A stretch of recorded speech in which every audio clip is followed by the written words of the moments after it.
Well, cross that line past the no trespass sign. Welcome back to Vibe Dust Podcast's kicking Conspiracy up, Club. moon Today we're hanging discussing fine. Lance Twiggs, the boyfriend of Kirk shooter suspect Tyler Robinson, a topic researched for us by David Morgan.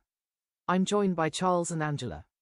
Hello everyone, I'm Charles, and I'm here to offer insights on the behavioral science aspects of substance abuse, particularly how it might relate to aggression and social environments. Hi, I'm Angela, and I've been following the Charlie Kirk assassination case closely. I'm particularly interested in the motivations, the digital footprint of the suspects, and the dynamics of Tyler Robinson and Lance Twiggs' relationship. Excellent. Angela, let's start with you. David's research begins with a deep dive into information provided by someone familiar with Lance and Tyler's relationship. What stood out to you from this alleged first-hand account? What immediately jumped out to me was the level of detail the leaker provided, and how they verified their connection. We're talking about original photos of Tyler's confession and even police outside their apartment. This lends significant credibility to their account of Tyler and Lance's relationship and the events leading up to the shooting. The description of their apartment, particularly Lance's messy nest in the living room that had to be hidden from guests, paints a very specific picture of their living situation and perhaps Lance's influence. The nest. That sounds like a telling detail. And the account suggests a complex dynamic, with Tyler reportedly moving in after dropping out of college. Exactly. The leaker mentioned feeling super bad for Tyler when he first moved in with Lance. This hints at a power imbalance or a situation where Tyler might have been vulnerable. We see snippets of their online lives too, through Discord logs dating back to 2020, with Lance as Lance Alati and Flux Alati, and Tyler as Zealous_Monkey and Bedbug Inspector. These digital footprints often reveal so much about a person's mindset and relationships.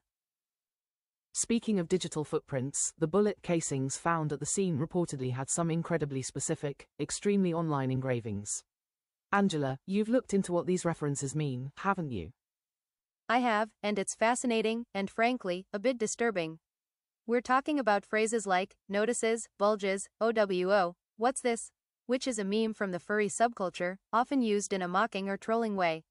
And, oh Bella Ciao, Bella Ciao, Bella Ciao Ciao Ciao, the anti-fascism anthem. So, a mix of internet culture, gaming, and political undertones.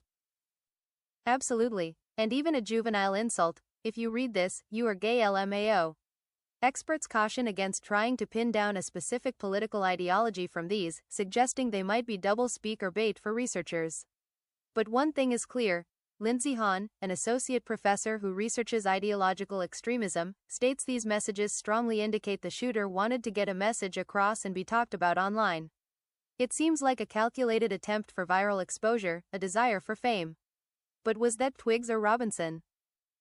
Charles, from your perspective as an expert on behavior and substance abuse, when you hear about chaotic living situations like Lance's nest, or someone dropping out of college and moving into a potentially unhealthy relationship, do any alarm bells ring regarding vulnerabilities or potential for destructive behavior?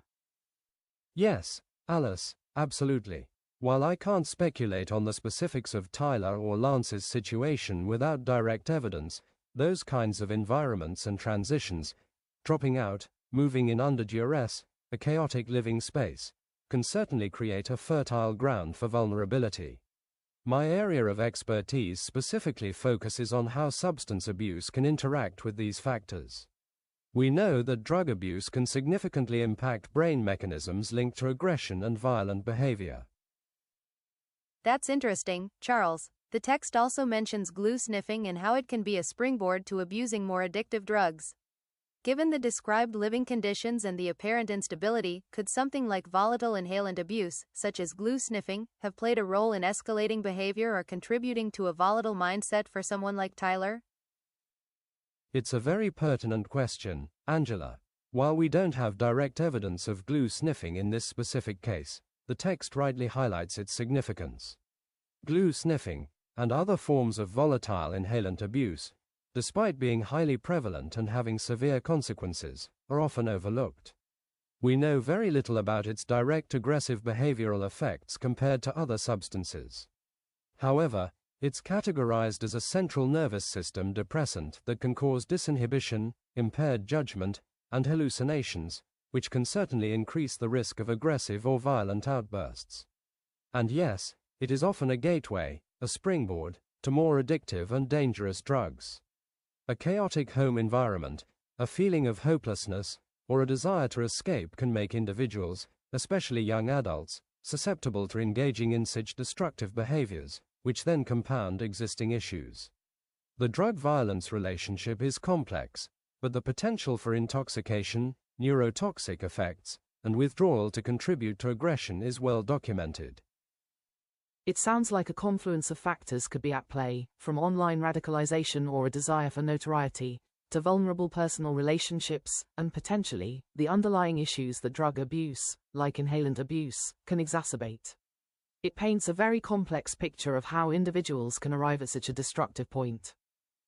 It really does. The extremely online element, combined with a potentially isolating or toxic home life, seems like a recipe for a disconnect from reality, where online actions or persona become paramount, even to the point of violence for recognition.